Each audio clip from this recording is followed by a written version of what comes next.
বেশ সাম্রাজ্য, the Python paradise. তারপর কি হলো? কৌতূহলী দেখালো ঈশানীকে। ফোঁস করে এক ছেলতে দীর্ঘশ্বাস ছেড়ে ভাবলে সিং গলায় ফ্লোরা বলল, তারপর আর কি, শুরু হলো এরিসের দুর্বিষহ জীবনযাপন। যে কাজগুলো মানুষ করতে পারে না, যে খাবারগুলো মানুষ খেতে পারে না, সেগুলোই যোগ হতে লাগলো ওর নিত্য নৈমিত্তিক অভ্যেসের তালিকায়। কোনোভাবে না করতে চাইলে ওকে কঠিন শাস্তি দেওয়া হতো। বলা হতো মাফিয়া কিং হওয়ার প্রথম ধাপ এটা। অনৈতিক অবৈধ কাজ থেকে শুরু করে ফাইটিং, গুলি চালানো, কোনো কিছুই বাদ যায়নি ওর অভ্যেস থেকে। এক পর্যায়ে ট্রেনিংয়ে এসে যোগ হলো খুন করার অভিনব কৌশল। 8 বছরের এরিসের জন্য ওই জঘন্য ক্রাইমগুলো ছিল অত্যন্ত আতঙ্কদায়ক আর মানসিক যন্ত্রণার। ও পালাতে চেয়েছিল বহুবার, কিন্তু পারেনি। উল্টো ধরা পড়ে কঠিন শাস্তির মুখোমুখি হয়েছিল বারবার। এরিসের জীবনের আশা আকাঙ্ক্ষা ওখানেই নিভে যেতে পারত, কিন্তু যায়নি। বেশ কিছু বছর মাফিয়া হাউসের ওই ছিপছিপে 2 কামরার ঘরটাতে বসবাস করার পরেও বাড়ি ফেরার আশা ছাড়েনি এরিস। কারণ সাধারণ স্বাভাবিক একটা কৈশোরের জীবনযাপন তখনও ব্যগ্র হয়ে তাড়া করে বেড়াতো ওকে। দিনের আলোটুকু মিলিয়ে গেলে তমসাচ্ছন্ন আধারের মাঝে নিজের পাপী সত্তাটাকে ভীষণ ঘৃণা করত এরিস। অগত্যা দীর্ঘ 8 বছর পরেও কখনো আশাহত হয়নি ও। উল্টো সব সময় স্বপ্ন দেখেছে স্বাভাবিক জীবনে ফিরে আসার, যার ফলস্বরূপ ওর প্রতি মাফিয়াদের বিশ্বাস তুঙ্গে। পুরো আন্ডারওয়ার্ল্ডের সবার মুখে যখন একই নামের জয়ধ্বনি, ঠিক তখনই এরই সিদ্ধান্ত নেয় ও আরও একবার পালাবে। পালিয়ে গিয়ে ব্রাডফায়ার পুরো মাফিয়া সাম্রাজ্যকে চোখে আঙুল দিয়ে দেখিয়ে দিবে এরিস আসলে কি জিনিস। তখনকার এরিস ইউভান হয়তো পাইথন লিডার এরিসের মতো এতটা সুকৌশলী ছিল না কখনোই। নয়তো জানার কথা ছিল পাপের দুনিয়ায় একবার ভুলবশত ঢুকে পড়লে তার আর এখান থেকে পরিত্রাণ নেই। সবকিছু ছাড়িয়ে যত দূরে সে পালিয়ে যাক না কেন, পাছে ফিরে আসা অগণিত পাপের স্তূপ তাকে ভৌতিক ছায়ার মতোই তাড়া করে বেড়াবে সারা জীবন। এরিসের সঙ্গেও এমন কিছুই ঘটেছিল। ও নিজের কৌশল আর পারদর্শিতা দিয়ে পাপের দুনিয়াকে বিদায় জানিয়ে এসেছিল ঠিকই, কিন্তু পাপ ওকে ছাড়েনি, বরং দ্বিগুণ হস্তে জড়িয়ে ধরেছিল আষ্টে পৃষ্ঠে। সেবার এমনভাবে পাপের নৃশংস বেড়াজালে বাধা পড়েছিল ওইটুকু ছেলেটা, যে ওর জন্য সাধারণ জীবনযাপন হয়ে উঠেছিল এক আতঙ্কিত দুঃস্বপ্নের আর এক নাম। সেই সঙ্গে ভেতরের আবেগ, অনুভূতি সব কিছু হারিয়ে গেছিল বিতৃষ্ণার মহাসমুদ্রে। ভেতরের অনুভূতিকে জ্যান্ত কবর দিয়ে এরিস হয়ে উঠেছিল এক হৃদয়হীন জানোয়ার। মাফিয়া টেরিটরি থেকে বেরিয়ে আসার পরে কি হয়েছিল এরিসের সঙ্গে? চোখের পাতায় কৌতূহল ধরে রেখে ভাবুক স্বরে প্রশ্ন ছড়ে ঈশা। ওর কথার প্রত্যুত্তরে ফ্লোরা বলতে শুরু করে আবারও, মা বলেছিল টেরিটরি থেকে পালিয়ে যাবার আগে নিজের বাড়িতে যায় এরিস, যেখানে ওর মা আর ছোট বোন থাকতো। খুব বেশি ছোট ছিল না বোনটা, এরিসের চেয়ে 2-1 বছরের ছোট মাত্র। তবে বাড়িতে প্রবেশ করার পরে সবচেয়ে বড় ঝটকা খায় এরিস। সাধারণ একটা রেসিডেন্সিয়াল এরিয়া থেকে কত সহজেই না টেনে হিচড়ে বের করা হচ্ছিল ওর মা আর ছোট বোনটাকে। কারণ এরিস পালিয়েছিল ঠিকই, কিন্তু পালানোর অপরাধে মাফিয়াদের সবচেয়ে বড় ধাবাটা পড়েছিল ওর মা আর বোনের উপর, যা হতে দিয়েছিল ওর বাবা স্বয়ং আন্দ্রেও। কি হতে দিয়েছিল? এরিস নিখোঁজ হওয়ার পরেও ক্ষমতা ধরে রাখার জন্য আন্দ্রেও তার স্ত্রী আর কন্যাকে ইতালিয়ান মাফিয়াদের কাছে বিক্রি করে দেয়।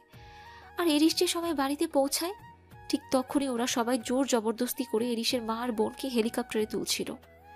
সময়টা ছিল একদম মুখোমুখি। এটুকু শুনে উদ্বিগ্নতায় ভ্রু বেঁকে গেল ঈশানীর। ব্যগ্র হয়ে শুধালো, কি বলছো এসব? ক্ষমতার লোভ মানুষকে এতটা নিচে নামাতে পারে? পারে। তারপর নিশ্চয়ই এরিস বাঁচিয়েছিল ওর মা বোনকে। ইস্যুর কথায় ফিচেল হাসলো ফ্লোরা। বলল, এরিস তখন নিতান্তই কিশোর মাত্র। মাফিয়াদের সঙ্গে লড়াই করার মতো শক্তি কিংবা সামর্থ্য কোনোটাই ছিল না ওর। তবে কৌশল ছিল, বুকে অদম্য সাহস আর জিদ ছিল প্রচুর, যার বশবর্তী হয়ে নিজের জীবনের মারাত্মক ক্ষতিটা সে সময় করেছিল এরিস। চোখ বড় বড় হয়ে গেল ঈশানীর। তা দেখে ফ্লোরা বলে ওঠে, সে সময় এরিস বুঝতে পারল যে ওর আর করার কিচ্ছু নেই। হেলিকপ্টারটি ইতিমধ্যে সমতল ছাড়িয়ে উড়ে যাচ্ছে, নিয়ে যাচ্ছে ওর মার একমাত্র বোনকে। আর কখনো দেখা হবার সুযোগ নেই। এবার থেকে ওর মার ছোট বোনটার ডেস্টিনি হবে হয়তো কোনো নোংরা মাফিয়া ক্লাব, আর নয়তো অন্ধকার এক ডোম ঘর। ঠিক সে সময় মস্তিষ্ক টকবগিয়ে ওঠে এরিসের। বিভৎস রাগের বশবর্তী হয়ে তৎক্ষণাৎ ঘটিয়ে ফেলে সবচেয়ে বড় অঘটন। ওকে যে গার্ডগুলো শক্ত করে ধরে রেখেছিল, আকস্মাৎ তাদের কোমরের খাঁজ থেকে রাইফেল টেনে নেয় এরিস। হেলিকপ্টারটা বেশি উপরে উঠতে পারেনি তখনও। ঠিক এমন সময় কোনো কিছু না ভেবে চোখ খিচে একাধিক রাইফেলের গুলি নিক্ষেপ করে হেলিকপ্টারটাকে উদ্দেশ্য করে। গুলি লাগার কয়েক সেকেন্ডের মাথায় নিয়ন্ত্রণ হারিয়ে তৎক্ষণাৎ সেখানেই ক্র্যাশ করে সেই উড়ন্ত যানবাহনটি। চোখের সামনে বিকট আওয়াজ করে দাউ দাউ করে ঝলসে ওঠে এক মস্ত বড় যান, যার মধ্যে উপস্থিত ছিল স্বয়ং এরিসের মা আর বোন। ধীরে ধীরে চোখের সামনে একটু একটু করে পুড়তে শুরু করে সবকিছু। ঝলসানো ধ্বংস স্তূপের মাঝে কোনো কিছু আর অবশিষ্ট থাকে না। দিন শেষে নিজের হাতে মা আর বোনকে এক বিভৎস যন্ত্রণাদায়ক মৃত্যু দিয়ে ক্ষান্ত হয় এরিস। ব্যাপারটা এমন যেন যা হয়েছে খুব ভালো হয়েছে।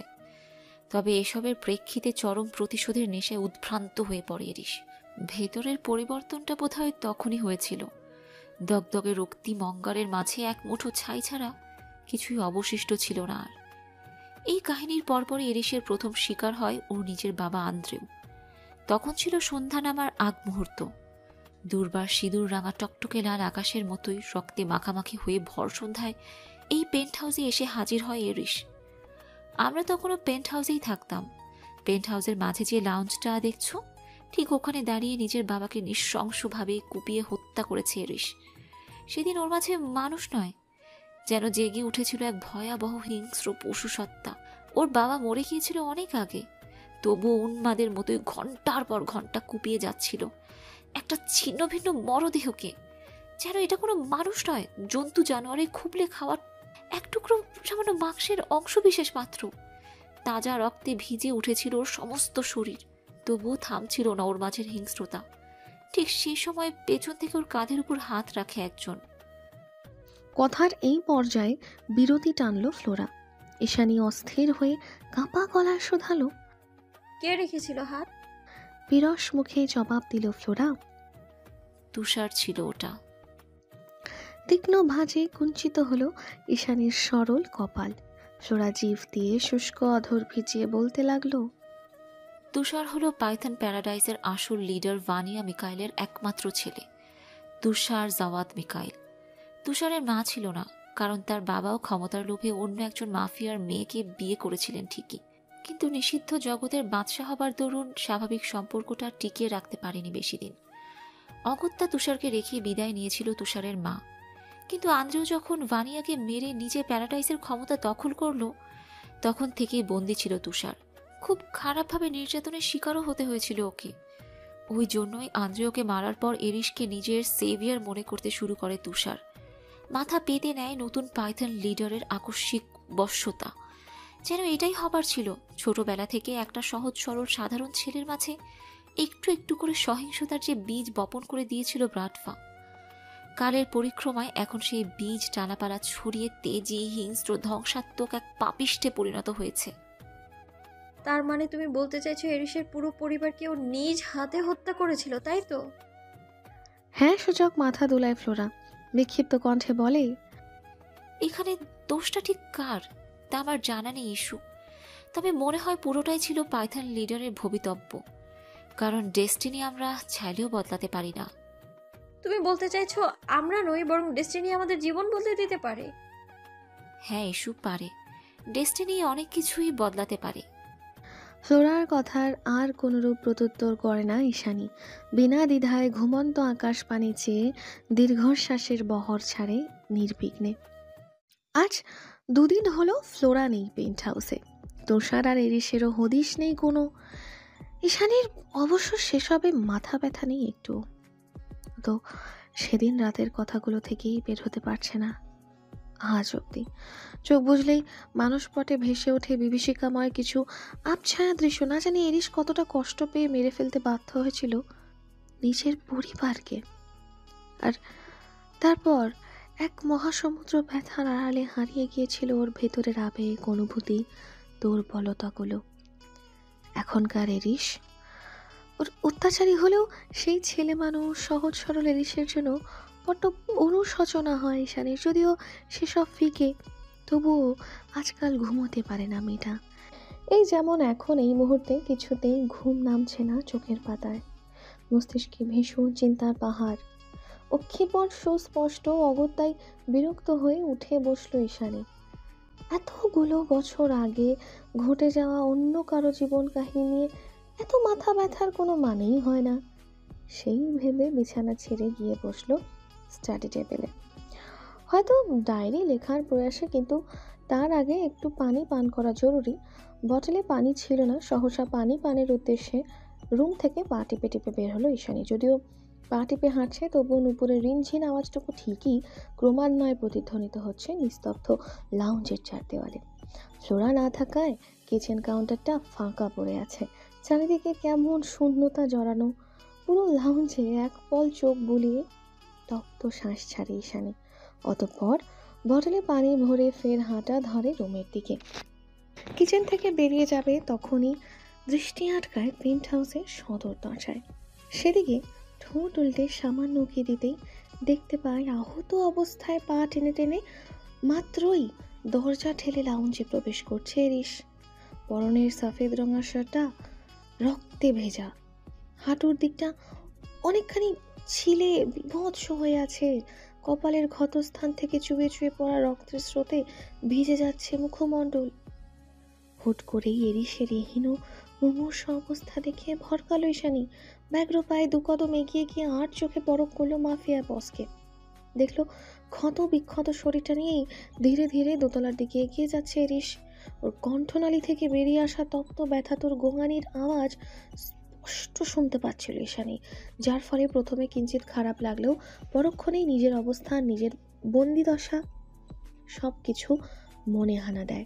ফলস্বরূপ রুমে ফিরে যেতে যেতে বিড়বিড়ায় মেয়েটা, যা খুশি হোক, আমার কি তাতে? অত্যাচারী একটা। তবে বিদীর্ণ এক আত্মিক বাধায় পা বাড়িয়েও সামনে এগোতে পারল না ঈশানী। কিয়ৎক্ষণ থম মেরে দাঁড়িয়ে রইল এক স্থানে। ভেতরে ভেতরে অপার মনুষ্যত্ব বোধ বারবার নাড়া দিচ্ছে ওকে। মস্তিষ্কে ভেসে উঠছে ফ্লোরার বলে যাওয়া সেই শান্ত কথাগুলো। মানুষ কোনোদিনও পাপী হয়ে জন্মায় না ইস্যু। এই দুনিয়ার কিছু নামধারী মানুষরূপী দুষ্কৃতকারীদের জন্যই পাপী হতে বাধ্য হয় তারা। হ্যালো ডিয়ার লিসেনার্স, আপনারা শুনছেন স্টোরিজ অন প্রেজেন্স ধারাবাহিক পর্ব গল্প। আমাদের সামগ্রিক প্রচেষ্টাকে উৎসাহিত করতে লাইক এন্ড কমেন্ট করতে ভুলবেন না। Thank you. যদিও হৃদয়ের ক্ষত আর ঘৃণার পরিমাণ মাত্রাতিরিক্ত, তবুও এই পর্যায়ে এসে দোতলার দিকে নজর বুলিয়ে একাই বলতে লাগলো ইস্যু, আমি তো আর ওনার মতো জানোয়ার নই, মানুষ আমি। মনুষ্যত্ব বোধ আর বিবেক দুটোই আছে আমার মাঝে। কথাটুকু শেষ করে ফ্লোরার রুম থেকে ফার্স্ট এইড বক্স সমেত দোতলার দিকে পা বাড়ায় ঈশানী। ধীর পায়ে করিডোর দিয়ে এগিয়ে গিয়ে শঙ্কিত হয়ে হাত ছোঁয়ায় ইরিশের রুমের দরজায়। সেদিনের ফিঙ্গারপ্রিন্ট ম্যাচ করায় তৎক্ষণাৎ খুলে যায় দরজাটি। রুমের মাঝে আলো জ্বলছে। চোরা চোখে ইতি উতি নজর বুলিয়ে পা টিপে টিপে ভেতরে প্রবেশ করে ঈশানী। মাফিয়া বস তখনও নিজের ক্ষত বিক্ষত অসার শরীরটাকে এলিয়ে দিয়েছে খাটের মাঝে। ওর শরীরের অর্ধেকটা খাটে আর বাকি অর্ধেক খাটের বাইরে ছড়িয়ে ছিটিয়ে রয়েছে। রক্তাক্ত শরীরটাকে বিধ্বস্ত দেখাচ্ছে দেখেই বোঝা যাচ্ছে খুব খারাপভাবে আঘাতপ্রাপ্ত হয়েছে সে। কিন্তু কৌতূহলের বিষয় হলো পাইথন প্যারাডাইসের মাফিয়া বসকে এইভাবে আঘাত করার সাহস হলো কার? অযাচিত প্রশ্নটা মস্তিষ্ক গহ্বরে হানা দিলেও এরিসের কাতর স্বরের জন্য খুব বেশি ভাবতে পারল না ঈশানী। অগত্যা এগিয়ে গিয়ে হাঁটু মুড়ে বসে পড়ল মেঝেতে। কয়েক মুহূর্ত ওর হাঁটুর ক্ষতস্থানের দিকে বিস্মিত নজরে তাকিয়ে বিনা বাক্যে সেখানটায় হাত ছোঁয়াল ঈশানী।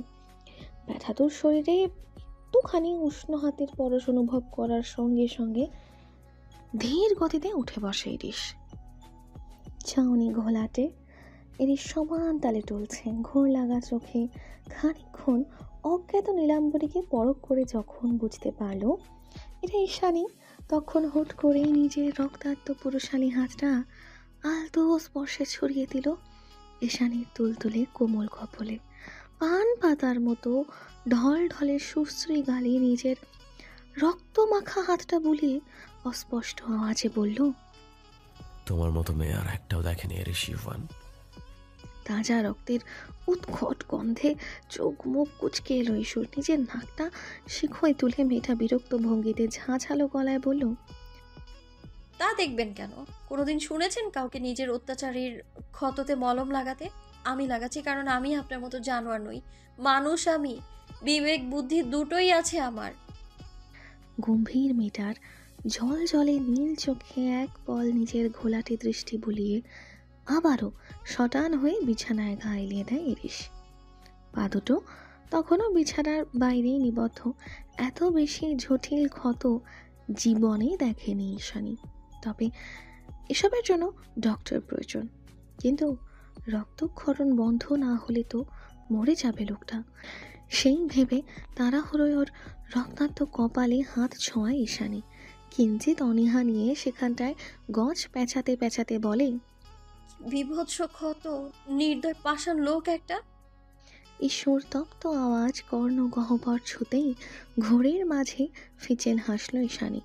অস্পষ্ট আওয়াজে একা একাই বিড়বিড়ালো, যদি বলে আজ এই বিভৎস ক্ষতগুলো একজনকে সুরক্ষিত রাখার জন্য হয়েছে, তার পবিত্রতা রক্ষার জন্য হয়েছে, তাহলে কি সে বিশ্বাস করবে আমায়?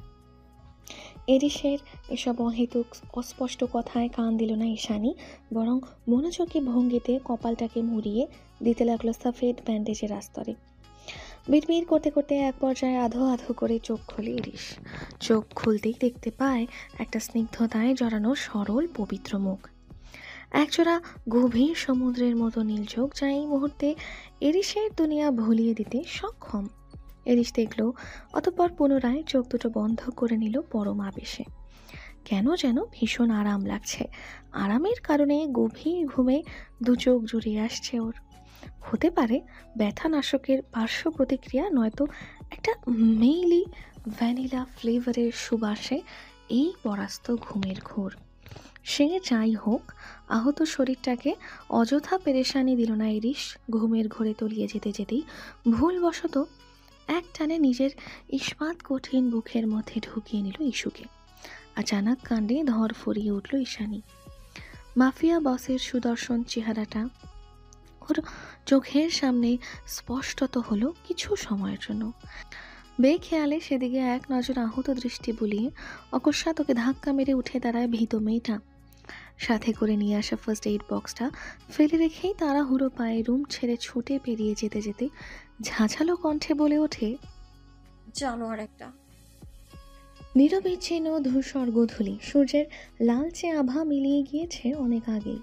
পেন্ট হাউসের চিরাচরিত একঘেয়ে দৃশ্যপটে কিছুটা ভিন্নতা টেনেছে আজ গার্ডসদের অনুপস্থিতি। সকাল থেকেই একের পর এক গাড়ির বহর বেরিয়েছে ভবন থেকে। স্টাফ কোয়ার্টার ফাঁকা, প্রায় সারাদিনের সরগরম চিত্র ব্যালকনিতে দাঁড়িয়ে একা একাই পরখ করেছে ঈশানী। মাফিয়াদের ব্যাপার স্যাপার খুব একটা মাথায় না ঢুকলেও এতটুকু ঠিকই আঁচ করতে পেরেছে পেন্ট হাউস আজ সুরক্ষামুক্ত। গার্ডসদের অধিকাংশই টেরিটরিতে উপস্থিত নেই। সারাদিনের ক্ষুদ্র ক্ষুদ্র ঘটনাগুলোকে মস্তিষ্কে সাজিয়ে সেই বিকেল থেকেই ধ্যানমগ্ন মেয়েটা। মনে হয় কিছু একটা চলছে মাথায়।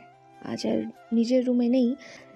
রান্নার নাম করে কিচেন কাউন্টারে বসে বসেই এক আধবার সূক্ষ্ম নজর বুলিয়েছে ইরিশের অফিস কক্ষের দরজায়। সেখানেও আজ দেহরক্ষী গার্ডগুলো অনুপস্থিত। কি ব্যাপার, কোথায় গেল সব? সসপ্যানে কাঠের খুন্তি নাড়াতে নাড়াতে একাই বিড়বিড়ালো ঈশানী। মেয়েটা ব্যতিগ্রস্ত। রান্নার নাম করে সেই তখন থেকে সুপের হাঁড়িতে একের পর এক মশলা দিয়েই যাচ্ছে। এক পর্যায়ে ক্যাবিনেটের সকল কৌটা হাতড়াতে হাতড়াতে হাতের মুঠোয় ধরা দিল কুটকুটে খয়েরি রঙের পানীয় ভর্তি একটা ছোট্ট শিশি, যার গায়ে গুটি গুটি ইংরেজি লেখাগুলো দেখা মাত্রই অকস্মাৎ নীলাম্বর নেত্রদ্বয় পুলকে চিকচিক করে ওঠে ঠুনকো হৃদয়ের প্রবল আত্মবিশ্বাসী মেয়েটার। ভর সন্ধ্যাবেলা দরজা ভিজিয়ে অফিস কক্ষে বসে আছে ইরিশ। বাজ পাখির মতো তীক্ষ্ণ শীতল চোখ দুটো তার আইপ্যাডে নিবদ্ধ। চকচকে স্ক্রিনে ভেসে আছে সেদিনের সেই অজ্ঞাত স্পাই দুটোর প্রতিবিম্ব, যার অতি কৌশলে নিজের আত্মপরিচয় গোপন করে ছবি তুলে নিয়েছে ঈশানীর। ছবিগুলো ইতিমধ্যে ছড়িয়ে পড়েছে সর্বত্র। বাঙালি মেয়েটা টক অফ দ্য আন্ডারওয়ার্ল্ডে পরিণত হয়েছে আজকাল। কারণটা অবশ্য এরিস নিজেই। মেয়েটাকে যেতে দিলে হয়তো মাফিয়া গ্রুপগুলোর এতটা নজরে আসা তো দূরে থাক, একটা সাধারণ মেয়ের দিকে তারা ফিরেও তাকাতো না কোনোদিন। কিন্তু একটা সাধারণ মেয়ের সুরক্ষা কবচ যদি হয় স্বয়ং এরিস ইভান, তবে অন্য মাফিয়াদের কুটিল নজর আর হিংস্র থাবার সম্মুখীন হওয়াটা তো অস্বাভাবিক কিছুই নয়। মাফিয়ারা টের পেয়েছে এই মেয়েটা দামি, ব্লাড ডায়মন্ডের চেয়েও বেশি দামি। কিন্তু এই দামের পেছনে রহস্যটা কি, সেটাই আপাতত সকলের কৌতূহল। যে মেয়েটাকে খারাপভাবে ভেঙে ফেলার উদ্দেশ্যে এই রাশিয়ান পেইন্ট হাউসে নিয়ে আসা, আজ তাকেই বারবার সুরক্ষা দিতে ব্যতিগ্রস্ত এরিস। ভেবে পায় না কেন এমন হচ্ছে। হৃদয়টা লাগামহীন, অত্যন্ত পৈশাচিক বেপরোয়া মস্তিষ্কটাকে বারংবার হারিয়ে দিচ্ছে এই অনুভূতিহীন নির্জীব হৃদয়। কি আছে এই নীলাম্বরীর মাঝে? আহামরি তো কিছু নয়, তবু উৎভ্রান্তের হৃদয়টাকে দমিয়ে রাখা দুষ্কর। মেয়েটা মস্তিষ্কের চিন্তার পারদ ছাপিয়ে হৃদয়ে ঢুকে যেতে চাইছে এক অনিরাময় ব্যাধি হয়ে। এরিস হাজারবার অস্বীকার করুক, হিংস্রতা আর নিষ্ঠুরতার স্তূপে দমিয়ে রাখুক অপারগতা, কিন্তু সত্যি তো এটাই যে মেকি জেদ দেখানো ওই একরত্তি মেয়েটার জন্য আজকাল কিছু একটা অনুভূত হয় হৃদয়ে। হাজারবার নিজেকে নিজে দুর্বলতাহীন পাথর মানব দাবি করার পরেও সরলতা জড়ানো একজোড়া নীল চোখের মায়ার জোয়ারে আকস্মিক থমকে যায় পুরো দুনিয়া। সুকৌশলী নেত্রপল্লব আইপ্যাডে নিবদ্ধ থাকলেও মস্তিষ্ক জুড়ে সরলতার সূক্ষ্ম বিচরণ। বিরক্ত হয়ে দাঁতে দাঁত চেপে থমথমে মুখে বসে আছে এরিস। কনুইয়ের উপর সমস্ত শরীরের ভার ছেড়ে দিয়ে টেবিলের দিকে ঝুঁকে আছে খানিক। ঠিক এমন সময় নিঝুম রাতের নিস্তব্ধতা ছাপিয়ে দরজার ওপাশ থেকে ভেসে আসে একজোড়া নীরব পদধ্বনি। সেই সাথে রিনঝিন নূপুরের মাদকিত আওয়াজ। সামান্য নূপুরের আওয়াজে কর্ণকুহর সচকিত হয় এরিসের। না চাইতেও আচানক মাথা তুলে ব্যাকুল চোখে পরখ করে সামনের দৃশ্যপট। এরিস চাইতে না চাইতেই দরজা ঠেলে ধীর পায়ে ভেতরে প্রবেশ করে ঈশানী। মেয়েটার চোখে মুখে রাজ্যের কুণ্ঠা, হাতের মাঝে আটকে আছে ধোঁয়া ওঠা গরম কফির কাপ। ঈশানীকে দেখা মাত্রই পিঠ টান টান করে চেয়ারে গা ছড়িয়ে সোজা হয়ে বসলো এরিস। দু চোখের মাঝে আচানক জাগ্রত ব্যাকুলতা হটিয়ে কপালে টানলো কয়েকখানা বিরক্তির ভাঁজ। সেভাবেই মেয়েটার আগা থেকে গোড়া অবধি বিচক্ষণ নজর বুলিয়ে গমগমে কঠিন আওয়াজে প্রশ্ন ছুড়ল হঠাৎ, এখানে কি চাই? প্রত্যুত্তর করল না ঈশানী। বিনা বাক্যে হাত বাড়িয়ে এরিসের দিকে এগিয়ে দিল কফির কাপ। ঈশানীর কাণ্ডে ভ্রু কুচকালো এরিস। তারস্বরে বলল, চেয়েছি কফি। গমগমে আওয়াজে কিঞ্চিত ভরকালো মেয়েটা। আড়ষ্ট কণ্ঠে জানালো, ব্ল্যাক স্প্রেসো আপনার পছন্দের। ঈশানীর মৌনতা বড্ড বেশি সন্দেহজনক। কৃত্রিম আড়ষ্টতায় কপটতার সুস্পষ্ট, তবুও কফির কাপে ছোট্ট করে সিপ নিল এরিস। কফিটুকু গলধকরণ করতে করতেই সন্দেহভাতিক বাক্যটা ছুড়ল ঈশানীর পানে, বিষ টিস মেশাওনি তো আবার? এরিসের কথায় তড়াক করে চোখ তুলল ঈশানী। ভেতরের আক্রোশ ভেতরেই ধামাচাপা দিয়ে শুষ্ক একটা ঢোক গিলে কাটকাট আওয়াজে বলল, তাহলে আমার আর আপনার পার্থক্যটা রইল কোথায় তাহলে? ঠান্ডা মাথায় সূক্ষ্ম অপমান। যদিও তার বিপরীতে জিভের ডগায় গাল ঠেলে ঠোঁট বাঁকিয়ে ক্রুড় হাসল এরিস। অতঃপর দ্বিতীয়বারের মতো চুমুক দিল কফিতে। ভাব ভঙ্গিমা দেখে মনে হচ্ছে যদি এটাতে বিষ থেকেও থাকে তবুও নির্দ্বিধায় এটা পান করতে চায়। কথায় বলে বিষে বিষক্ষয়, সেখানে এরিস তো হাসত একটা বিষের দুনিয়া। তাই তো মেয়েটার হাতের বিষটুকু আজকাল নিজের অজান্তেই অমৃত সুধা ভেবে নির্বিঘ্নে গ্রহণ করে মাফিয়া বস। তবে মায়াবী নীলাম্বরীর স্বভাবে আজ হুট করেই জাগ্রত হয়েছে ভিন্ন এক সত্তা। মেয়েটা এখনও ঠাঁই দাঁড়িয়ে আছে সেখানে, ক্ষণে ক্ষণে চোরা চোখে পরখ করছে এরিসকে। এদিকে কফিতে পরপর দুটো চুমুক দিতে না দিতেই অকস্মাৎ মাথাটা ভন ভন করে চক্কর দিয়ে উঠল এরিসের। হঠাৎ এই অস্বাভাবিকতায় একাধারে কয়েকবার অক্ষিপল ছেড়ে ঈশানীর দিকে নজর ঘোরালো এরিস। চোখের সামনে দাঁড়িয়ে থাকা ফিনফিনে সফেদ গাউন পরিহিত মেয়েটাকে কেমন ঘোলাটে লাগছে। টলমলে ভয়ার্ত নীল চোখ, মায়া মায়া সঙ্গীত মুখ, সবকিছুই মরিচিকার মতো ঝাপসা হয়ে আসছে ক্রমশ। চোখের পাতা ভাঁড় হয়ে এসেছে অযাচিত মরণ ঘুমের তরে। সচল মস্তিষ্কটা পুরোপুরি কর্মক্ষম হয়নি এখনো, তাও চোখ দুটো মেলে রাখা যুদ্ধ জয়ের সমানুপাতিক। এতক্ষণ ধরে অফিস কক্ষে দাঁড়িয়ে দাঁড়িয়ে চুপচাপ এরিসের নিস্তেজতা পরখ করেছে ঈশানী। যেই মুহূর্তে মনে হয়েছে এরিসের মাঝের হিংস্র মানব সত্তাটা পুরোপুরি নিশ্চল অসাড় হয়ে গিয়েছে, ঠিক সেই মুহূর্তে শরীর থেকে এক টানে অ্যাপ্রনটা খুলে সেখানেই ছুঁড়ে ফেলে দিয়ে দরজা ঠেলে ছুট লাগায় ঈশানী। বাইরে গার্ডসরা পাহারায় নেই, আর সেই সুযোগে পালানোর পায়তারা করেছে ইস্যু। এতক্ষণে মেয়েটার সমস্ত সূক্ষ্ম পরিকল্পনা নিখুঁতভাবে ধরে ফেলেছে এরিস, কিন্তু শরীর নাড়িয়ে ওঠার মতো শক্তি অবশিষ্ট নেই এই মুহূর্তে। মস্তিষ্কটাও হয়তো খানিক বাদে অচল হয়ে যাবে পুরোপুরি। হাই ডোজের ঘুমের ওষুধ পড়েছে শরীরে, ঠিক কতক্ষণ এর কার্যকারিতা স্থায়ী হবে মাথা খাটিয়ে ভাবতে পারল না। অগত্যা তন্দ্রাচ্ছন্ন আধ বোঝা চোখ দুটোকে অগাধ জোর খাটিয়ে খানিকক্ষণ খুলে রেখে টেবিলে রাখা ফোন হাতড়ে কোনো মতে আঙুল নাড়িয়ে কাউকে মেসেজ করে এরিস। জাস্ট প্রোটেক্ট হার। কোথাও কোনো গার্ডসদের উপস্থিতি নেই, আর না আছে এরিসের পোষা হিংস্র মাংসাশী প্রাণী বোঝো। এরিস যেহেতু অফিস কক্ষে টাল মাটাল, সেহেতু বোঝোকে ডেকে বের করে আনার মতো দুঃসাধ্য নেই আর কারোর। চারিদিকে নিস্তব্ধতা অবলোকন করতে করতে একেবারে শূন্য মস্তিষ্কে এই প্রথমবার পেন্ট হাউস ছেড়ে বেরিয়ে গেল ঈশানী। নিচে এসে এলিভেটর থেকে বেরিয়ে সোজা ছুটে গেল মাথা সমান পোক্ত প্রাচীর বেষ্টিত গেটের সম্মুখে। আজ আর উদ্ভ্রান্ত নয়, বরং ঠান্ডা মাথায় ভেবে বের করতে লাগলো ঠিক কোন দিকে গেলে রাস্তা পাবে। আজ বিকেলের ফ্লাইটে মাত্র রাশিয়ায় ল্যান্ড করেছে তুষার।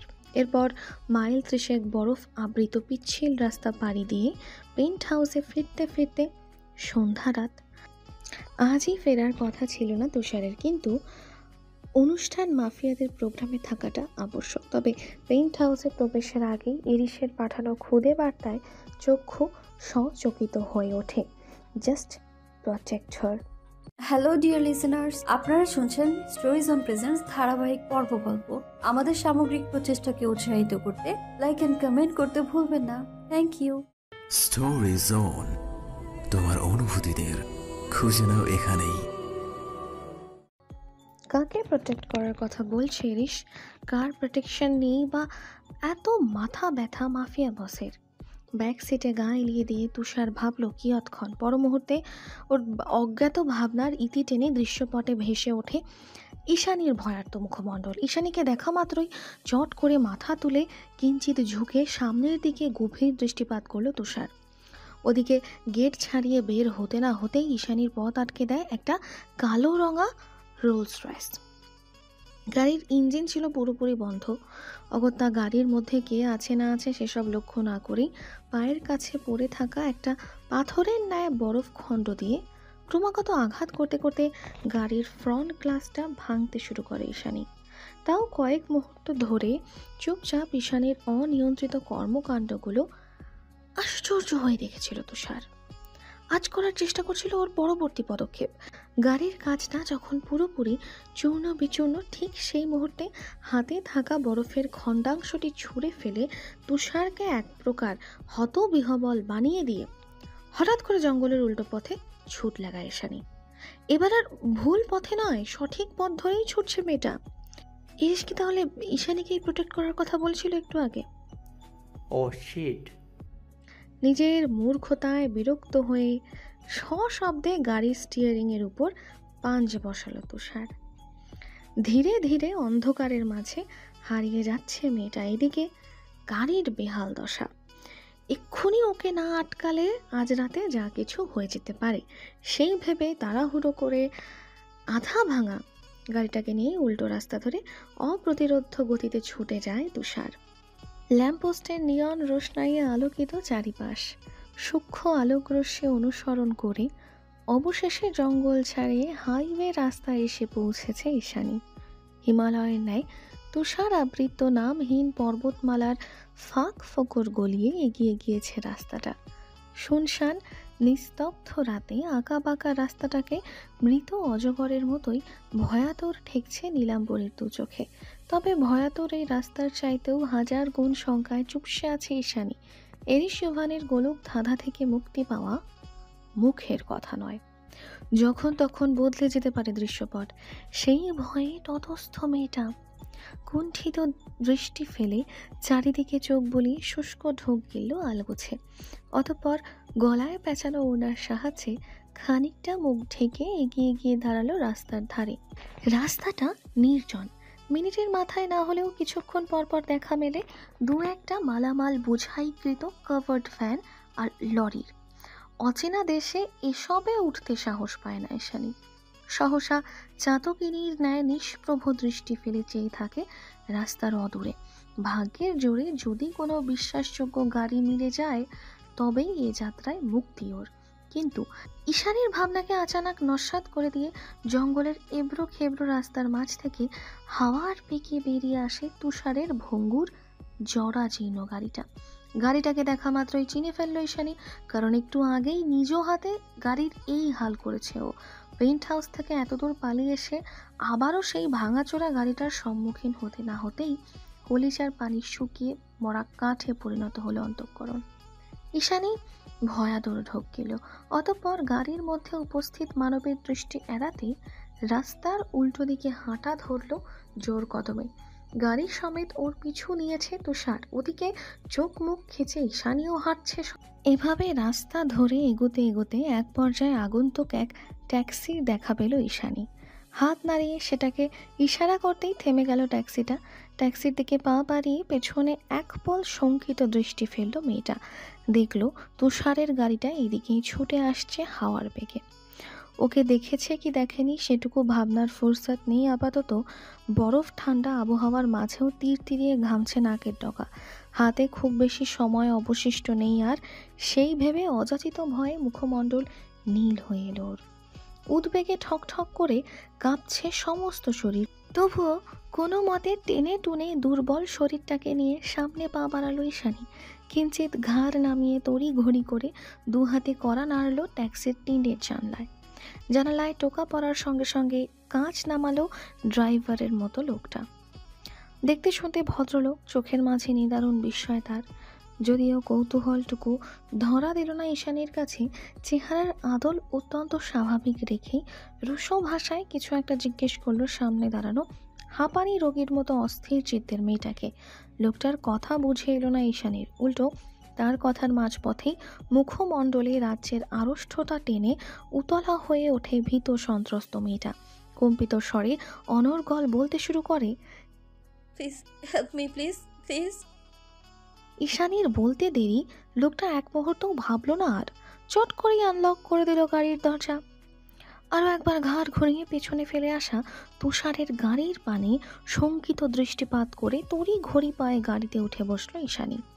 ওর অনুমতির অপেক্ষা না করেই পুনরায় চলতে শুরু করে গাড়িটা। গাড়ি চলছে কি চলছে না সেদিকে হুঁশ নেই ইস্যুর।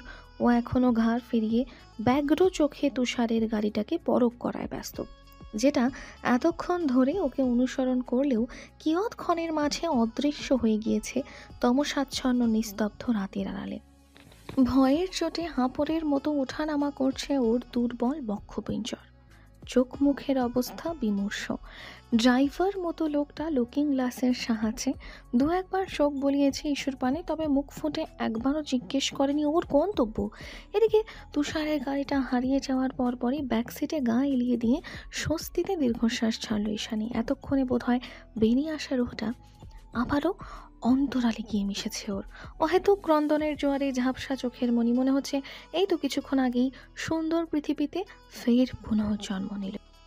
ঈশানী যখন স্বস্তিতে শিথিল নিশ্চিন্ত ওর এলোমেলো মস্তিষ্ক, ঠিক তখনই চারিপাশের পরিস্থিতি লক্ষ্য করে সম্বিত ফিরে পায়। কাছের জানালা ভেদ করে বাইরে নজর দিতেই ইস্যু দেখলো এক জায়গাতেই স্থির হয়ে আছে চারিপাশ। তার মানে গাড়িটা চলছে না আর। জায়গাটা অচেনা, যার দরুন খুব ভালোভাবে খেয়াল করেও কিছুই ঠাওর করতে পারল না ঈশানী। গাড়িটা হঠাৎ রাস্তার মাঝে থামিয়ে রাখার কারণ কি? ব্যাপারটা ঠিক বোধগম্য হলো না সরল মেয়েটার। অগত্যা ফের দ্বিধাগ্রস্ত হয়ে পড়ে ওর উচাটন হৃদয়। উপায় অন্তর না পেয়ে মনে মনে কিছু ইংরেজি বাক্য সাজিয়ে প্রশ্ন করার জন্য উদ্যত হয় ড্রাইভারকে। প্রথমে কিছুটা ইতস্তত বোধ করলেও পরক্ষণে কিঞ্চিত জড়তা নিয়ে গলা উঁচিয়ে ড্রাইভারকে উদ্দেশ্য করে প্রশ্ন ছুড়বে। তার আগেই ওর কর্ণগহ্বর ছাপিয়ে মস্তিষ্কে হামলে পড়ে ড্রাইভারের ফিসফিসিয়ে বলা রাশিয়ান কিছু কথার লাইন। যদিও রাশিয়ান কথার মানে খুব ভালো বোধগম্য নয় ঈশানী, তবে ফ্লোরার সঙ্গে থেকে থেকে যতটুকু শিখেছে তাতে লোকটার কথার ভাবার্থ এই যে একটা ফরেনার মেয়ে পেয়েছি, সকালের মধ্যেই ক্লাবে নিয়ে আসবো। রাতের আয়োজনে আপনি নিরাশ হবেন না আশা করি, কিন্তু এবারের পেমেন্টটা দ্বিগুণ করতে হবে। এতটুকুতেই যা বোঝার বুঝলো ঈশানী। এরপরের কথাগুলো অজ্ঞাত। কী বা হতে পারে আর, হয়তো বা ওর দরদাম নিয়ে তর্ক বিতর্ক। তবে এইটুকু কথা শুনেই মুখ থেকে রক্ত সরে গেল ইস্যুর। মাত্রাতিরিক্ত আত্মবিশ্বাসী মেয়েটা এতক্ষণে বুঝতে পেরেছে পেইন্ট হাউস থেকে বেরিয়ে ও আসলে কত বড় বোকামি করে ফেলেছে। পাপের আড়ালে সুরক্ষিত থাকা আর সরাসরি পাপের সম্মুখীন হওয়া দুটোর ফারাক যে কতটা বেশি তা ইতিমধ্যে বোধগম্য হয়েছে ওর। ঘাবড়ানো মস্তিষ্কটা বারংবার চক্কর দিয়ে উঠছে যেন। এমন একটা পরিস্থিতিতে দাঁড়িয়ে নিজেকে সস্তা আবর্জনা বই কি কিছু লাগছে না। আর লোকটার কথা শুনে আতঙ্কে ঘাম ছুটে গেল ঈশানীর। মুহূর্তেই সাহসিকতার মেকি দেওয়াল ভেঙে চূর্ণ বিচূর্ণ হয়ে অসাড় হয়ে এলো শরীরটা। কণ্ঠনালীতে ভীষণ বাধা, মনে হচ্ছে দানবীয় এক অজানা শক্তিবল কণ্ঠ রোধ করেছে ওর। তারপরেও শরীরের সর্বশক্তি প্রয়োগ করে তপ্ত শ্বাস ছেড়ে চেঁচিয়ে ওঠে ঈশানী। কোথাও যাবো না, নামিয়ে দিন আমায়। অসভ্য বদমাশ লোক, নামবো, আমি এক্ষুনি নামবো। ঈশানীর চিৎকারে হকচকালো লোকটা ব্যাধিগ্রস্ত হয়ে পেছনে ঘুরে শক্ত হাতে মুখ চেপে ধরল ওর। তবুও দমল না ঈশানী। শরীরের সর্বশক্তি প্রয়োগ করে দালাল লোকটাকে প্রতিহত করার চেষ্টায় মত্ত হলো ফের। গলা উঁচিয়ে চেঁচাতে চাইল সবেগে, কিন্তু বলিষ্ঠ হাতের চাপে মুখ দিয়ে আওয়াজ বের হলো না আর। কিছুক্ষণের ধস্তাধস্তিতে বড্ড ক্লান্ত ঈশানী তবুও হাল ছাড়েনি। যেভাবে পেরেছে আঘাত করেছে লোকটাকে। এক পর্যায়ে ঈশানীর তেজ আর জিদকে পুরোপুরি দমিয়ে দিতে ওর ঘাড়ের মাঝে ইনজেকশন পোস্ট করলো লোকটা। অকস্মাৎ ব্যথায় মৃদু আর্তনাদ করে কুকড়ে গেল ঈশানী। পর মুহূর্তেই দুনিয়ার সকল হুঁশ হারিয়ে ওর শীর্ণকায় নরম শরীরটা আস্তে করে ঢলে পড়ল গাড়ির ব্যাকসিটে। সকালের উদিত সূর্যের নরম আলোক শিখাটুকু মুখমণ্ডলে আঁচড়ে পড়তেই ধর ফরিয়ে উঠে বসে ঈশানী। মাথাটা ঝিমঝিম করছে এখনো, আধো আধো ঝাপসা চোখে চারিদিক অবলোকন করে বুঝলো এখনো গাড়িতেই আছে। বাইরের ঝুরঝুরে নিয়ন সূর্যকিরণ দেখে মনে হচ্ছে সকাল হয়ে গিয়েছে বহুক্ষণ আগে। গাড়িটা চাকচিক্যে ঘেরা একটা বিলাসবহুল ক্লাবের সামনে দাঁড় করানো। যদিও দিবালোকের ফলে বাইরের রঙিন আলো সবগুলো নেভানো, তবে ভেতর থেকে ভেসে আসা পাশ্চাত্য মিউজিকের উদ্ভট আওয়াজ আর বিদেশি অ্যালকোহলের ঝাঁঝালো গন্ধই বলে দেয় এটা অস্বাভাবিক আর নোংরা চিত্তের মানুষগুলোর উল্লাস করার আস্তানা। কিয়ৎক্ষণ কৌতূহলী নজরে চারিদিকে চোখ বোলালো ঈশানী। এর মধ্যেই কালকের সেই ড্রাইভার নামধারী দালালটা এগিয়ে এসে গাড়ির দরজা খুলে অকস্মাৎ হাত চেপে ধরে। লোকটার কর্মকাণ্ডে শঙ্কিত হয়ে পিছিয়ে গেল ঈশানী। চোখ মুখ খিঁচে গুটিয়ে রইল ব্যাকসিটের এক কোণে। ঈশানীর এহেন আতঙ্কিত বিমর্ষ চেহারা ভাবালো না লোকটাকে। উল্টো সামান্য আবর্জনার মতোই শক্ত হাতে টেনে হিঁচড়ে মেয়েটাকে বের করে আনলো গাড়ি থেকে। লোকটার হাতের মুঠোয় কবজিটা বন্দি, ভয়ের তোরে রুগ্ন মানবীর ন্যায় ঠক ঠক করে কাঁপছে ঈশানী। মাত্রাতিরিক্ত কুণ্ঠায় গলার স্বর ক্ষীণ, কেবল চোখ দিয়ে গড়িয়ে পড়ছে অনর্গল অশ্রুস্রোত। এদিকটায় তুষারপাত হচ্ছে না, তবে রাস্তাঘাট ভীষণ পিচ্ছিল। সেই পিচ্ছিল রাস্তা ধরেই টানতে টানতে ক্লাবের মধ্যে নিয়ে যাওয়া হলো ওকে। দরজার সঙ্গে লাগোয়া করিডোরটা অন্ধকারে ঠাসা। সেখান থেকে এগিয়ে যেতে যেতেই কণ্ঠনালী ভেদ করে বেরিয়ে আসে ঈশানের ঋণঋণে ব্যথাতুর কণ্ঠস্বর। আমি ওই নোংরা জায়গাটাকে ঘৃণা করি, প্রচন্ড ঘৃণা। আমি যেতে চাই না ওখানে, দয়া করে ছেড়ে দাও আমায়। লোকটার সঙ্গে জোর জবরদস্তি অব্যাহত রেখেই অনর্গল ফোপাচ্ছিল ঈশানী। এক পর্যায়ে টেনে হিচড়ে ওকে প্রবেশ করানো হয় ক্লাবের লাউঞ্জে। এতক্ষণে আলোর দেখা মিলল অক্ষিপটে। বৈদ্যুতিক বাল্বের স্পষ্ট আলোয় কান্নাকাটি দমিয়ে এক ঝলক সামনে দৃষ্টিপাত করে ঈশানী। দিনের বেলা হাওয়াতে ক্লাবটা ফাঁকা পড়ে আছে। আধ্যাত্মিক রকমের সৌন্দর্যে বেষ্টিত চারিদিক। দেখেই বোঝা যাচ্ছে এখানে সাধারণ লোকের পা পড়েনি কোনো কালি। বিশ্বের নামি দামি সব আন্ডারওয়ার্ল্ড গ্যাংস্টারদের মিলনায়তন হতে পারে, তবে এই মুহূর্তে ক্লাবের সকল সৌন্দর্য ছাপিয়ে ঈশ্বর চোখে আটকালো অন্য কোথাও।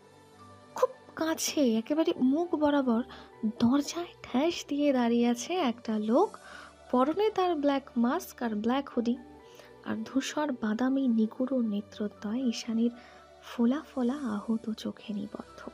যেন বহুদিন ধরে এই নীল চোখ জোড়ার সাক্ষাৎ পায়নি সে, তেমনই নিষ্প্রভ শূন্য তার চাউনি।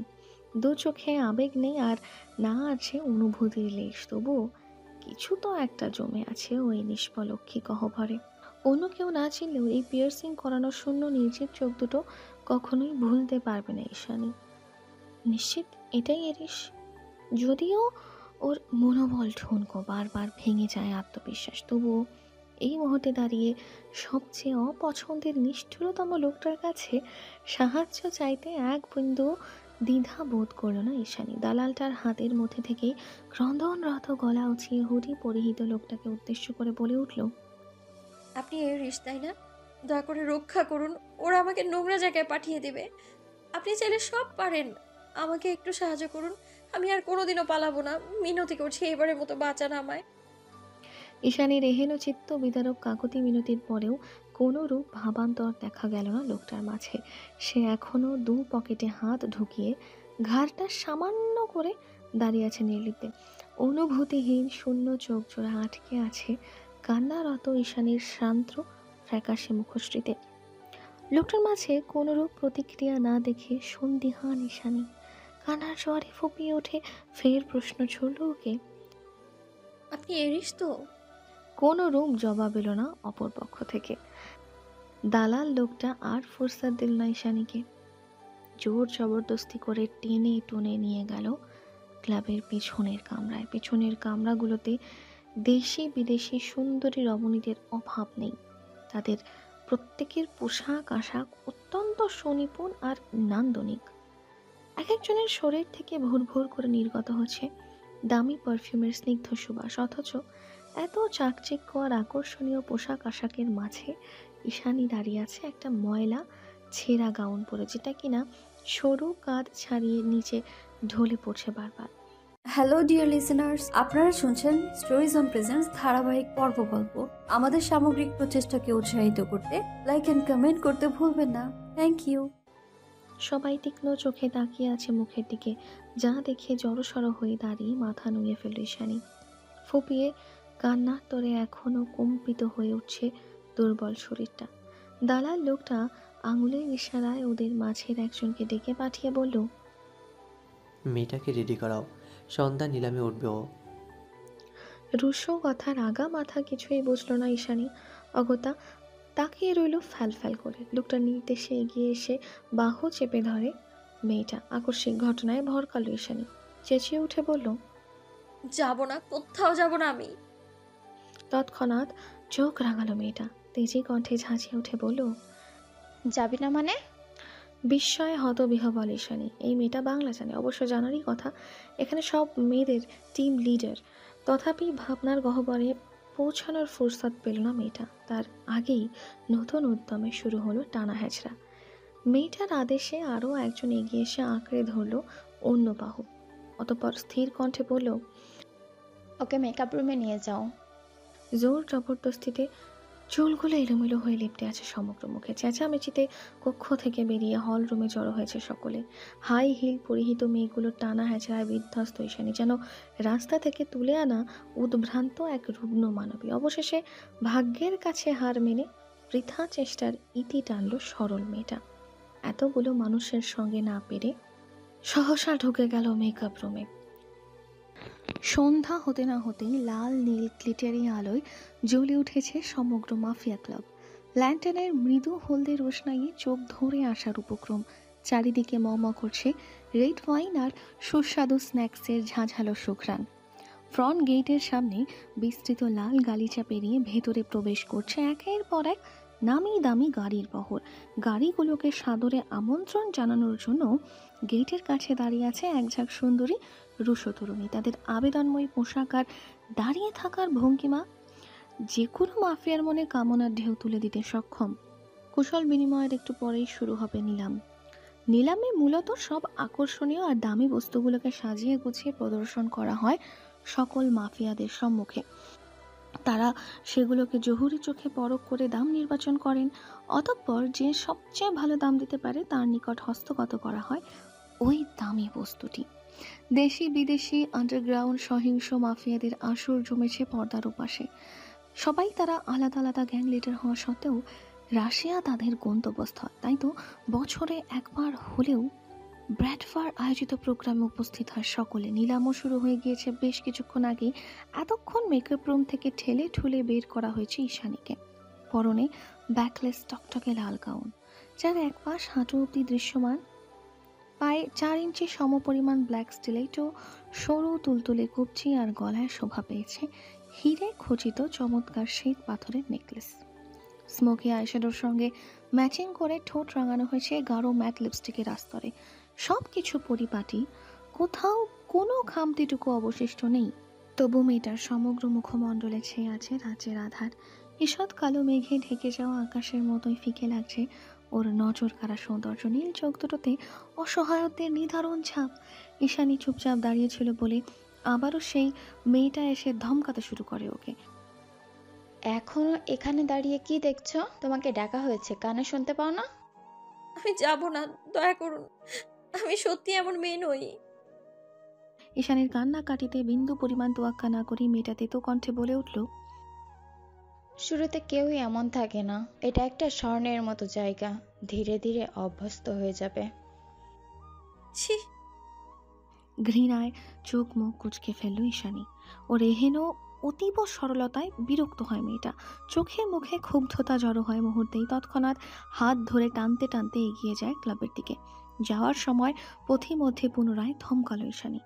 আবারও সেই হুডি আর মাস্ক পরিহিত লোকটা এখনো ওর দিকে শূন্য চোখে চেয়ে দাঁড়িয়ে আছে। সে লোকটাকে দেখা মাত্র নিজেকে আর ধরে রাখতে পারল না ঈশানী। এক ছটকায় মেয়েটার হাত ছাড়িয়ে ছুটে গেল লোকটার কাছে। বেঘরে 2 হাত দিয়ে তার হুডিটা খামচে ধরে ঠোঁট ভেঙে কেঁদে উঠল আচমকা। কাঁদতে কাঁদতেই উদ্ভ্রান্তের মতো বলতে আরম্ভ করলো, অরণ্য, বাঁচান আমায়। ওরা আমায় নোংরা জায়গায় পাঠিয়ে দিতে চাইছে, প্লিজ ওদের বাধা দিন। আর কোনোদিন পেন্ট হাউস থেকে পালাবো না আমি, একটাবার চিন্তাও করবো না পালানোর কথা। প্লিজ আমায় দয়া করুন, ওখানে যেতে দিবেন না আমায়। বিশ্বাস করুন, আমি আমি পবিত্র। ওই জায়গাটাকে ঘৃণা করি আমি। কিছুক্ষণ পরেই সব শেষ হয়ে যাবে আমার। একটু দয়া করুন, এতটা নিষ্ঠুর হবেন না, এত বড় পাপ হতে দিবেন না। কিছু তো বলুন অরণ্য। শরীরের সর্বশক্তি প্রয়োগ করে 2 হাত সৌবিষ্ট লোকটাকে ঝাঁকিয়ে ডুকরে কেঁদে ওঠে ঈশানী। অথচ বরাবরের মতোই নিশ্চুপ সে। ভাবলে সেই নির্জীব চোখ দুটোতে না আছে কোনো আবেগ আর না তো করুণা। ওর কাহিনীতে বিরক্তির চরম পর্যায়ে পৌঁছে গেল মেয়েটা। রাগে গজরাতে গজরাতে ওর রুগ্ন শরীরটাকে 2 হাতে টেনে হিঁচড়ে নিয়ে পা বাড়ালো সামনের দিকে। এবারও পেছন ঘুরে ডেকে উঠল ঈশানী, অরণ্য, বাঁচান আমাকে। ওই পাপিষ্ট চোখগুলোকে ঘৃণা করি আমি, ভীষণ ঘৃণা। টানা হেঁচড়ার এই পর্যায়ে অকস্মাৎ মেজাজ হারিয়ে ওর তুলতুলে গালে সপাটে চর বসিয়ে দিল মেয়েটা। অতঃপর এক ধাক্কায় তুলে দিল স্টেজে উঠতে না উঠতেই ফোকাস লাইটগুলো একযোগে তাক করা হলো ওর উপর, যার দরুন ক্লাবে উপস্থিত সকল নোংরা জোড়া জোড়া ভয়ঙ্কর চোখগুলো সব স্থির হলো ওর পানে। পাশেই একজন অ্যাঙ্কার মতো লোক দাঁড়িয়ে আছেন। ঈশানী আসতে না আসতেই সে ব্রিটিশ অ্যাসেন্টে সাবলীল গলায় গড় গড় করে বলতে শুরু করলো, সেই ক্লাবের নতুন মুখ, কেউ কি তার দাম ধরতে চান? সামনে বসা অনেকের মাঝ থেকে একজন প্রথমেই বলে উঠল, 26 মিলিয়ন রুবল। এখানে যে মেয়েদের কেনা বেচা হয় তা আর বুঝতে বাকি নেই ঈশানীর। এই মুহূর্তে মস্তিষ্কটা পুরোপুরি ফাঁকা, পালাতে পালাতে ক্লান্ত মেয়েটা। অগত্যা এরকম একটা নোংরা জায়গায় দাঁড়িয়ে ভাগ্যের হাতে নিজেকে সমর্পণ করা ছাড়া আর কোনো উপায় অবশিষ্ট নেই ঈশানীর হাতে। তাই তো নিম্ন মস্তকে দু চোখ খিচে বন্ধ করে দাঁড়িয়ে আছে চুপচাপ। 30 মিলিয়ন, 31 মিলিয়ন, 35 মিলিয়ন, 40 মিলিয়ন, এভাবেই মাফিয়াদের মাঝখানে তরতর করে দাম বাড়ছিল ঈশানী। এমন একটা নোংরা জায়গায় দাঁড়িয়ে মানুষ হয়ে মানুষের কাছে নিজের দামাদামি শুনে গা ঘিন ঘিন করে অসহনীয় যাতনায় গর্জে ওঠে ভেতরের সুপ্ত আত্মসম্মান বোধ। বুঝে রাখা চোখ দুটো থেকে আপন গতিতে নেমে আসে অশ্রু জলের চিকন স্রোত। এরই মাঝে একজন মাফিয়া হুট করেই বলে ওঠে, 50 মিলিয়ন রুবল। এবারে অন্য সব মাফিয়ারা নিশ্চুপ। দামাদামি করার দুঃসাহস দেখালো না কেউ আর। সহসা জিতে যাওয়ার আনন্দে ঘাড় বাঁকিয়ে কপট হাসল ড্যানিয়েল। অ্যাঙ্কার লোকটা পুনরায় মাইক্রোফোন হাতে নিয়ে বলতে আরম্ভ করলো, 50 মিলিয়ন 1, 50 মিলিয়ন 2। বাকি কথাটুকু জিহ্বায় আটকে গেল লোকটার, যখন হুট করে কেউ একজন ক্লাবে প্রবেশ করে উচ্চস্বরে বলে ওঠে, 100 মিলিয়ন রুবল। সাধারণ একটা মেয়ের জন্য এত মোটা অঙ্কের প্রাইজ শুনে হকচকালো ক্লাবে উপস্থিত সকলে। তাড়াহুড়ো করে একযোগে পেছনে ঘাড় ঘুরিয়ে দেখলো এরিস শিভানকে। 100 মিলিয়ন শব্দটা যেন ভূমিকম্পের মতোই নাড়িয়ে দিল পুরো মাফিয়া ক্লাব। ঈশানী নিজেও আশ্চর্য হয়ে চোখ খুলে ফেলল তৎক্ষণাৎ। আশেপাশে একপল নজর বুলিয়ে সামনে দৃষ্টিপাত করতেই দেখতে পেল এরিসকে। একটু আগের মতো হুডি আর মাস্ক পরে নয়, বরং ব্ল্যাক ভেলভেট মানানসই স্যুটের সঙ্গে হোয়াইট গোল্ডের ঘড়ি হাতে চড়িয়ে পুরো মাফিয়া ভাইব নিয়ে প্রোগ্রামে হাজির হয়েছে সে। পেছনে দাঁড়িয়ে আছে তুষার, বরাবরের মতোই মুখভঙ্গিমা স্থির, তার সরল কপাল টান টান করে সেও পা বাড়ায় সবেগে। আশেপাশের সকল মাফিয়াদের দৃষ্টি এখন এরিসের পানে নিবদ্ধ। ঈশানী নিজেও হতবিহবল নয়নে চেয়ে আছে মাফিয়া বসের দিকে, অথচ শুধুমাত্র ওই একজোড়া ধূসর বাদামি অনুভূতিহীন শূন্য এখনো মাদকের ন্যায় আটকে আছে নীলাম্বরীর দু চোখে। অবাকের মাত্রা ছাড়ালো পুরো আন্ডারওয়ার্ল্ড। সেসবে বিন্দুমাত্র তোয়াক্কা না করে ধীরে ধীরে স্টেজের দিকে এগিয়ে গেল এরিস। সামনে এসে মেয়েটার মুখোমুখি দাঁড়িয়ে ওর আশ্চর্য চোখের সঙ্গে নিজের শূন্য চোখ দুটোর মিলন ঘটালো বিনা বাক্যে। বরাবরের মতোই গভীর নীল চোখের মাঝে থমকে দাঁড়ালো মাফিয়া বসের পুরো দুনিয়া। নির্দ্বিধায় নির্লিপ্তে কয়েক মুহূর্ত সেভাবেই অতিবাহিত করে চোখের তৃষ্ণা মেটালো খানিক। অতঃপর হাসকি স্বরে বলে উঠল, 100 million, that I can't war. বিরস মুখে গাড়িতে বসে আছে ঈশানী। ভেতর ভেতর সুপ্ত এক প্রশান্তির পারদ ছোটাছুটি করলেও অজ্ঞাত অস্বস্তিতে তেতো হয়ে আছে জিভের ডগা। একাধিকবার দুঃসাহস দেখিয়ে পালানোর চেষ্টা করেও সেই এরিসের মুখোমুখি হতে হয় বারবার। নিজের কর্মকাণ্ডে ভীষণ লজ্জিত ঈশানী, তবুও আজকের মতো বেঁচে যাওয়ার আনন্দে পুলকিত হৃদয়টা মাফিয়া ক্লাবের বাইরে আসার পর থেকেই খুশির জোয়ারে কেঁদে ভাসাচ্ছে মেয়েটা। তুলতুলে নাকের টগা রক্তিম বর্ণ ধারণ করেছে, সুশ্রী ফ্যাকাশে মুখটাতে এতক্ষণে ধরা দিয়েছে সজীবতা। ওদিকে গাড়ির সামনে দাঁড়িয়ে ক্লাব কর্তৃপক্ষের সঙ্গে আনুষঙ্গিক কার্যকলাপগুলো মিটিয়ে নিল এরিস। ক্লাব কর্তৃপক্ষ আহ্লাদে কত পারছে না এরিসকে মাথায় তুলে কুর্নি চানাতে। মাত্র মেয়ের জন্যই 100 মিলিয়ন গুনেছে এরিস ইউভান। সমীহত করতেই হবে। কাজ শেষ করে গাড়ির দিকে পা বাড়িয়ে কি ভেবে যেন পুনরায় ঘুরে দাঁড়ালো এরিস। হাতের সাহায্যে আন্ডারকাট চুলগুলোতে ব্যাক ব্রাশ করতে করতে চট করেই বলে উঠল, 1 second, do me another favor? দ্রুত কদমে ছুটে এলো ক্লাবের লোকটা, উদ্বিগ্ন কণ্ঠে শুধালো, আর কিভাবে সাহায্য করতে পারি আপনাকে স্যার? প্রত্যুত্তরে এরিস বলল, আমার আরো একটা মেয়ে চাই। উচ্ছ্বাসে চিকচিক করে ওঠে লোকটার দু চোখ। সে তাড়াহুড়ো করে বলে, অবশ্যই স্যার, কোন মেয়েটা লাগবে বলুন। বিনা বাক্যে আঙুল উঁচিয়ে মেয়েটাকে দেখালো এরিস। মেয়েটা এই ক্লাবের মেয়েদের লিডার, সকাল থেকে যার তত্ত্বাবধানেই ছিল ঈশানী। ক্লাবের লোকটা ঘাড় বাঁকিয়ে তাকালো পেছনে, অতঃপর অবিশ্বাসের স্বরে বলল, এই মেয়েটা? লম্বা পা ফেলে গাড়ির দিকে এগিয়ে যেতে যেতে জবাব দিল এরিস, এই মেয়েটাই। পেমেন্ট হয়ে গেলে তুষার নিয়ে যাবে ওকে। ফের আগ বাড়িয়ে কথা বলার সাহস পেল না লোকটা। মাথা নত করে এরিসের গাড়িটাকে কুর্নিশ জানিয়ে ঠোঁট উল্টে মনে মনে বিড়বিড়ালো শুধু, এত সুন্দরী সুন্দরী স্লার থাকতে এই মেয়েটাই কেন? আশ্চর্য। নির্জন হাইওয়ে রাস্তা ধরে এগিয়ে যাচ্ছে বিশাল চকচকে রোলস রয়েস। গাড়ির মধ্যে স্থানে পিন পতন নীরবতা বিরাজমান। এরিস নিজেই ড্রাইভ করছে। ওর পাশের সিটে মুখ কাচুমাচু করে জড়সড় হয়ে বসে আছে ঈশানী। কান্নাকাটি থেমেছে বহু আগেই, তাও জল জলে চোখের কার্নিশে জমে আছে ব্যথাতুর নোনা জল। পুরো গাড়িতে দুজনার শ্বাস প্রশ্বাস ছাড়া কোনোরূপ আওয়াজ নেই। আর রাতের আকাশে চাঁদের হদিশ নেই। থেকে থেকে মেঘ গুড় গুড় করছে ঈশান কোণে। বহুদিন বাদে হয়তো রাশিয়াতে বৃষ্টি হবে, অসময়ের বৃষ্টি। ঈশানীর বড্ড ইচ্ছে করছে একটুখানি খোলা আকাশে মুখ বাড়িয়ে দিতে, স্নিগ্ধ বাতাসে বক্ষ শীতল করতে, কিন্তু মুখ ফুটে বলার সাহস হলো না ওর। অগত্যা কাশের জানালার ভেতর থেকেই চেয়ে রইল আধারে ঢাকা আকাশবাণী। ঠিক এমন সময় শান্ত নদীর স্রোতের ন্যায় একটু একটু করে নিচে নেমে গেল টিটেন জানলার কাজটা। মুহূর্তেই ঝপাত করে এক ঝটকা স্নিগ্ধ মেঘ ভেজা শীতল বাতাস এসে চোখে মুখে আছড়ে পড়ল ঈশানীর। হঠাৎ জানালা খুলে যাওয়ায় বিস্ময় নিয়ে এরিসের পানে ঘাড় ঘোরালো অবশ মেয়েটা। সামনের দিকে দৃষ্টি রেখে নির্বিঘ্নে গাড়ি চালাচ্ছে এরিস।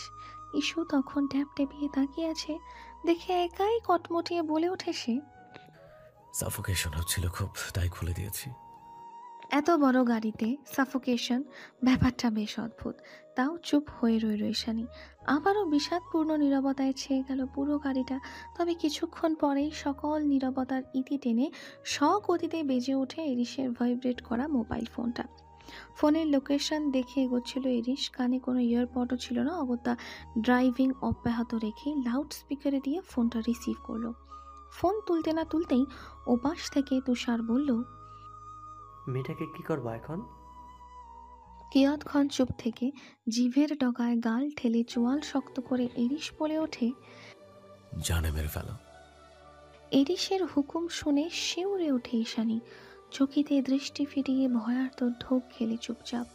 ওর কথায় সম্মতি জানিয়ে তুষার কল কেটে দেবে তার আগেই এরিস বাদ সেধে বলল, মারার আগেও ডান হাতটাকে ভেঙে ঘুরিয়ে দেবে। এবারও সম্মোহনী সূচক বাক্য প্রয়োগের মাধ্যমে কল কাটে তুষার।